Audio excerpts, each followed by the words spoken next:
What's going on, troopers? I am Golden Boy, and welcome to the Tuesday's edition of Classic Games. Today I'm bringing you one of my top 5 favorite games from the list, known as Nightmare Creatures. This game is developed by Kaleidstone Entertainment and published by the one and only Activision. Anyway, sit down, grab some popcorn, because I'm about to tell you the story behind Nightmare Creatures. Anyways, this game draws upon gothic horror elements of the 19th century. The story begins in 1666 when a devil-worshipping cult called the Brotherhood of Hecate were conducting sinister experiments in London so as to take over the city and then the world. The Brotherhood tries to develop an elixir that would endow them with superhuman powers. However, rather than creating such superhuman strengths, their experiments create only grotesque monsters. When they decide to use these creatures as an army of conquest, one of their numbers, Samuel Pepys, sets their headquarters on fire, resulting in the first Great Fire of London. The game takes place in 1834 when London falls victim to several evil occurrences. Monster sightings are reported along with news of people mutating into ungodly creatures and that the dead are walking from their graves and amongst the living. All of London is in panic and vulnerable to the schemes of Adam Crowley, a mad scientist and occultist enlisting the help of the Brotherhood. A book is dropped off at the home of Ignatius, a priest and occult expert.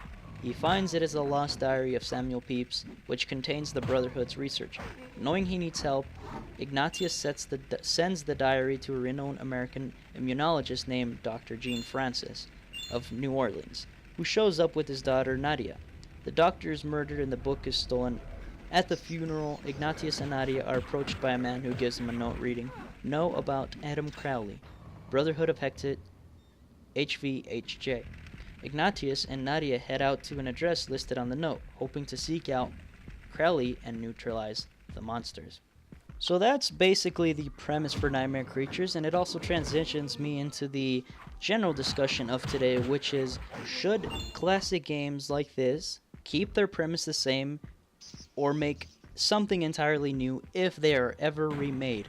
And that's hard because when you think about it, games like this aren't so much easily remade because the companies are no longer running. But for those games that are being brought back, for example, Killer Instinct was a Super Nintendo game and now it is being brought back into the Xbox One, should they keep their old school storylines? Should the characters be exactly the same? Everything is pretty much the same, but they're just bringing different dynamics, gameplay, audio, and visuals so it fits the new generation consoles, but again, everything remains the same.